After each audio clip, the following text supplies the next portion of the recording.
Bonjour à tous, ravi de vous retrouver sur ce Flash Talk. On va parler d'un sujet qui est passionnant, c'est celui des usages de la data et de l'IA. C'est un sujet qui doit être au cœur des stratégies de développement de la data et de l'IA dans les entreprises. Donc je suis ravi d'avoir 10 minutes top chrono pour en parler avec vous. Je me présente tout d'abord, je suis Mick Lévy, je suis directeur de l'innovation business chez Business et Décision. Mon rôle est de vous aider pour accélérer sur la prise en compte dans l'entreprise d'innovations qui sont matures pour dégager de la valeur. Et là, vous allez voir, on est en plein dans le sujet, avec ce sujet donc, de la data et de l'IA et des meilleurs usages finalement pour l'entreprise. Alors vous avez peut-être déjà fait le test d'aller voir vos directions métiers, d'aller voir des utilisateurs dans l'entreprise et de leur dire, alors, qu'est-ce qu'on fait avec la data, qu'est-ce qu'on fait avec l'IA? Tout le monde veut en faire quelque chose, tout le monde dit faire de l'IA, et puis nous, dans l'entreprise, on se sent un petit peu à la bourre, mais qu'est-ce qu'on en fait? Et on va voir les directions métiers, on leur pose la question, et là, vous avez la tête qu'ils font, à mi-étonné, mi-apeuré, et surtout, ne sachant absolument pas quoi répondre. Et c'est tout à fait légitime parce qu'on est dans un sujet qui est donc un sujet d'innovation qui n'a pas encore été exploré par beaucoup d'entreprises, qui n'a peut-être même pas encore été exploré par vos concurrents, sur lesquels il y a donc un avantage concurrentiel à y aller, à être parmi les premiers à aller sur ces sujets. Et donc forcément, les idées ne fusent pas naturellement d'elles-mêmes. Donc ce que je vous présentais dans la suite de ce talk, c'est vous faire un cadeau, vous donner finalement des grands repères sur 4 grandes familles d'usages de la data et de l'IA. Ces 4 grandes familles d'usages, vous pourrez vous en servir comme étant effectivement un repère qui vont du coup aider à générer des idées dans l'entreprise sur comment valoriser finalement mes données et comment les valoriser pour aller vers l'IA. Alors première manière de valoriser vos données, on va s'intéresser ce qu'on appelle le do better, à toute l'excellence opérationnelle. En fait, c'est le domaine historique de la data, avec la business intelligence, avec le décisionnel. La grande phrase qui allait avec, c'était le mesurer pour agir, en disant il faut absolument qu'on mesure les éléments d'efficacité de l'entreprise pour agir, pour pouvoir les améliorer et avoir une meilleure organisation dans l'entreprise. Mais avec l'IA, on va pouvoir accélérer très très fortement dans le domaine de l'efficacité opérationnelle. On va même chercher à viser l'excellence opérationnelle. Comment on va le faire? Avec l'automatisation des processus. On peut parler des technologies de Robotic Process Automation, avec l'automatisation des décisions, et on ira même encore un cran plus loin que simplement automatiser les processus. On va aussi s'intéresser au domaine des chatbots, par exemple, pour automatiser un certain nombre d'opérations. Il y a beaucoup à faire sur ce domaine de l'excellence opérationnelle et il y a des gains qui sont vraiment très intéressants. Dernière idée peut-être sur ce domaine-là, la prédiction d'activité. Grâce à l'IA et des algorithmes, on va savoir prédire quelle va être la demande pour vos produits, quelle va être la demande en termes d'activité, et donc ensuite améliorer l'ensemble de la chaîne d'opération de l'entreprise. Deuxième famille avec laquelle vous allez pouvoir gagner avec les données, celle de l'intimité client. Alors là, vous en parlez au marketing. Évidemment, ils ont plein d'idées. Ils veulent tout savoir de leurs clients. Ils veulent pouvoir activer la connaissance client et améliorer l'expérience client avec l'IA.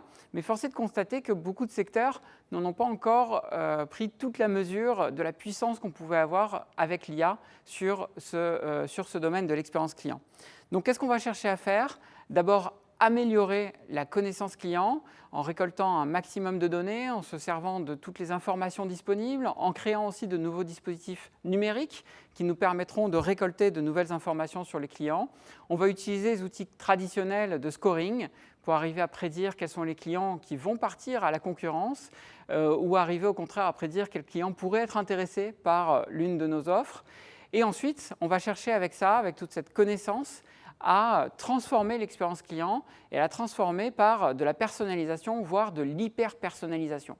Là, on entre dans un champ assez passionnant dans lequel on va vraiment chercher à personnaliser les parcours clients, à personnaliser les messages clients, à personnaliser, pourquoi pas, toute la navigation qu'il y a sur les sites web. Et on va peu à peu, si ça s'apprend, avoir un web beaucoup plus passionnant, beaucoup plus personnalisé et qui va parler de plus en plus à chacune des personnes concernées. Donc il y a beaucoup à faire dans ce domaine qui est aussi à très très forte valeur ajoutée avec la data et avec l'IA.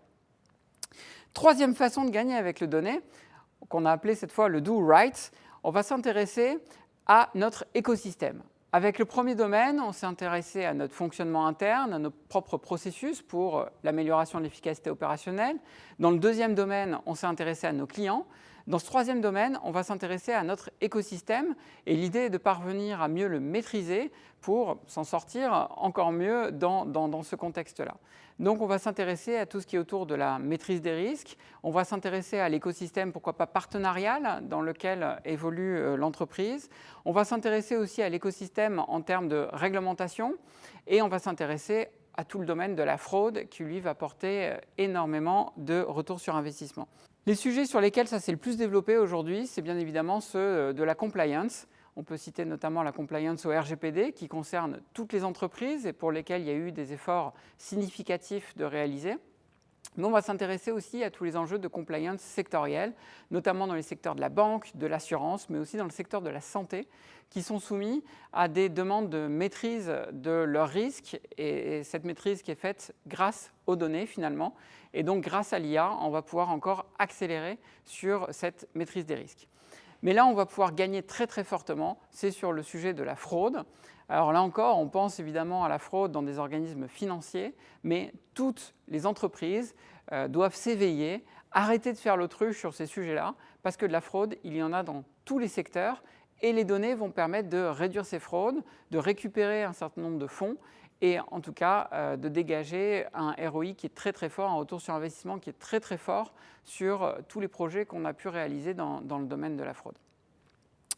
Quatrième façon de gagner avec les données, et celui que personnellement je trouve le plus passionnant en tant que directeur de l'innovation, c'est justement celui de l'innovation, de la réinvention. Et là on va vouloir s'appuyer sur les données, sur les services que permet l'IA aussi basés sur les données, pour réinventer l'entreprise, créer de nouveaux produits, créer de nouveaux services, créer de nouveaux business models, créer de nouvelles applications. Et on va pouvoir faire énormément de choses dans ce domaine-là.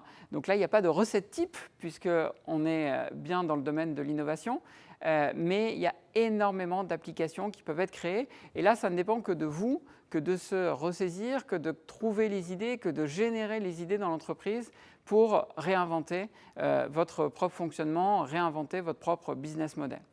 On pense bien souvent au domaine de la monétisation des données, donc le fait de revendre ses propres données et de créer une nouvelle ligne business par la revente des données.